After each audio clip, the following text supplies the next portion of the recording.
آج کل دیکھتے ہیں ہمارے حالات، ہمارے ملک کے حالات، معاشی حالات، سیاسی حالات جیسے ہی ہیں، یقیناً یہ ہمارے کرتوتوں اور ہمارے اعمال کی وجہ سے ہیں۔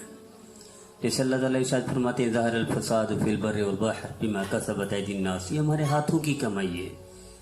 لیکن ہم بھولے بھالے لوگ ہیں، ہم آپس میں ایک دوسرے کو مزید گالیاں دے رہے ہیں، مزید حالت خراب ہوں گے، مزید غیبت کر رہے ہیں، مزید حالات خراب ہوں گے، مزید بہتان تراشی کر رہے ہیں، مزید حالات خراب ہوں گے، مزید الزامات کی بارش کر رہے ہیں، یہ تو اور حالات خراب کر رہے ہیں۔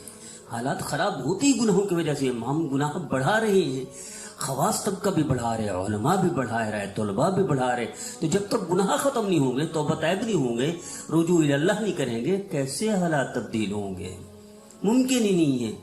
ان گناہوں کی بدولت تو انبیاء کی اللہ دعائیں قبول نہیں کرتے تھے، تو کیا آج ہمارے پاکستان کی دعائیں قبول ہو جائیں گی؟ ممکن ہی نہیں ہے۔ کھڑے ہو جائیں ساری زندگی دعائیں مانگے، نہیں قبول ہوں گی۔ امام غزالی رحمۃ اللہ ارشاد فرماتے ہیں موسیٰ علیہ السلام کے دور میں قحط آیا تو لوگ پریشان ہو گئے، حد سے زیادہ پریشان ہو گئے۔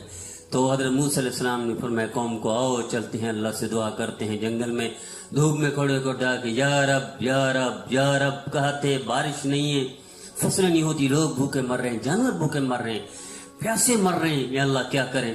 اللہ نے وہی بھیجی ہے موسیٰ، ان مجمع میں سے ایک بندہ ایسے ہے جو میرا اتنے سال سے نافرمان ہے، جب تک وہ مجمع میں ہے میں تمہاری دعا بھی قبول نہیں کروں گا۔ موسیٰ علیہ السلام نے ارشاد فرمایا اس مجمع میں سے جو بندہ اتنے سال سے نافرمان ہے میرے رب کا، وہ نکل جائے ورنہ دعا قبول نہیں ہوگی۔ نبی کی دعا رد کر دیتی ہے گناہوں کو، تو ہم خود گناہوں میں ڈوبے ہوئے قوم مزید گناہوں کو دعوت دے رہے ہیں، مزید گناہ کر رہے ہیں، اور کیا سمجھتے ہیں حالات تبدیل ہو جائیں گے؟ حالات تبدیل کرنے کے لیے توبہ چاہیے، حالات تبدیل ہونے کے لیے استغفار کر چاہیے، حالات تبدیل ہونے کے لیے اللہ کے رسول صلی اللہ علیہ وسلم کی فرمانبرداری چاہیے۔ نبی کریم صلی اللہ علیہ وسلم نے کوئی ایسا کام نہیں کیا، غیبت، برائی، یہ بدزنی، تہمت، الزام، حضور نے تو منع فرمائے، شریعت تو حرام قرار دیتی ہے، کتے کی طرح حرام ہے۔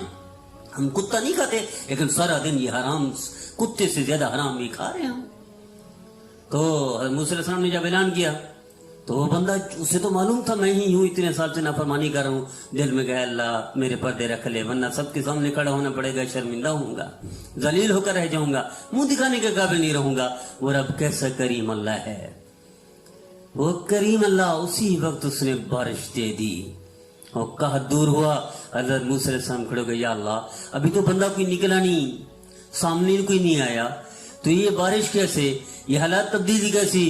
اللہ نے وہی بھیجی ہے موسیٰ جس کی وجہ سے میں نے بارش روکی ہوئی تھی اور قحط تھا اور لوگ بھوکے مر رہے تھے، اس نے مجھ سے صلح کر لی، میں نے اسے معاف کر دیا، اس کی معافی کی وجہ سے یہ سارا سامان باندھ گیا، یہ ساری بارش آئی۔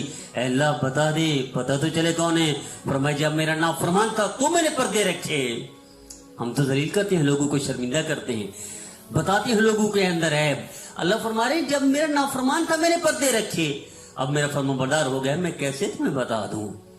جو رب نبی کوئی دعا کو قبول نہ کرے نافرمانی کی وجہ سے، وہ آج پاکستانی کی دعائیں قبول کرے گا؟ حالات تبدیل نہیں ہوں گے۔ خدا کے لیے التجا ہے، میری درخواست ہے، پاکستان کو تبدیل کرنا ہے، معیشت کو ٹھیک کرنا ہے، سیاسی حالات تبدیل کرنا ہے تو ہمارے ساتھ ہے۔ نبی کریم صلی اللہ علیہ وسلم نے منع فرمایا حکمرانوں کو برا نہ کہو، یہ میری بات نہیں نہ میرے باپ کی بات ہے، اللہ کے رسول صلی اللہ علیہ وسلم کے ارشاد ہے۔ حکمرانوں کو برا نہ کہو، تمہارے اعمال کی بدولت حکمران بنتے ہیں۔ حضرت سفیان ثوری رحمۃ اللہ علیہ ارشاد فرماتے ہیں ایک وقت بنی اسرائیل میں قحط آیا، لوگ 7 سال تک قحط آیا، اسی طرح لوگ بھوکے مرنے لگے۔ اس وقت انبیاء کے ساتھ لوگ نکلتے تو اللہ نے فرمایا تمہارے آسمان تک ہاتھ تلے جائیں، تمہاری آسمان تک فریادیں چلی جائیں، تب بھی میں تم پر رحم نہیں کروں گا جب تم آپس میں کینہ، بغض، نفرت، آپس کے حالات ٹھیک نہیں کرو گے، تمہاری کوئی حالات، کوئی دعا تمہاری نہیں سنی جائے گی۔ ہم تو آپس میں روزانہ گالیاں دیتے ہیں، روزانہ غیبت کرتے ہیں۔ ہماری ابتدا ایک صبح یاسین پڑھنی ہوتی تھی، تلاوت کرنی ہوتی تھی، ذکر کرنا تھا، مسلمان کی شان تھی۔ ہم ابتدا ہی غیبت سے کرتے ہیں، انتہا ہی غیبت سے کرتے ہیں، ابتدا ہی صبح گالی اور رات کو انتہا بھی گالی۔ کہاں اللہ کی رحمت ہے گی؟ کہاں حالات تبدیل ہو جائیں گے؟ کہاں؟ حضرت قاری طیب سے رحمۃ اللہ فرماتے ہیں ایک وقت آئے گا ساری طرف سے، چار طرف سے کفار ٹوٹ پڑیں گے، ہر طرف سے تمہیں ذلیل کریں گے. ان کو برا نہیں کہنا, وہ جلاد کے طور پر کام کر رہے ہوں گے. حضرت قاری طیب صاحب رحمۃ اللہ نے اپنے فتوحات میں فرمائے ہیں جلاد کے طور پر تو کیا کرے اس وقت یا رسول اللہ. فرمایا اس وقت اللہ کے رسول کی فرما برداری کر دینا, اللہ تمہیں غالب کر کے اور ان دشمنوں کو دوبارہ مغلوب کر دے گا. آئیے اگر غالب ہونا چاہتے ہیں اللہ کے رسول کی فرما برداری کر دے, اللہ دوبارہ حالات ہمارے ہاتھ میں کر دے گا. اللہ مجھے اور آپ کو, میرے سارے پاکستانی کو, مسلمانوں کو, علماء کو, خطباء کو, علماء کو اور طلباء کو, سب کو یہ سمجھنے کی توفیق عطا فرمائے.